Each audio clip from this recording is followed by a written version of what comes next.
درانه کتونکو السلام علیکم. زه محمد سلمان همدرد د حق غږ پښتو چینل خبري لنډیز کې ستاسو کوربه اوس تاسو پام را اړوم د مهمو خبرونو لنډیز. د بهرنیو چارو وزیر حنیف اتمر په کابل کې د یوې خبري کنفرانس په ترڅ کې وویل چې دوی د حق د جرمنو نړیوالي مکمله چارواکو سره هوکړې ته رسیدلي ترڅو هر هغه څوک چې په افغانستان کې د جرمونو مرتکب شوي په هیواد دننه یا د هیواد د باندې بهر به سزا ورکړل شي.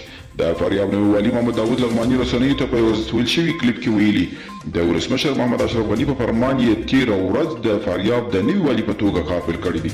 لغماني وایي د والي په توګه یې ګمارنه د افغانستان د نافذه قوانینو پر بنسټ ده.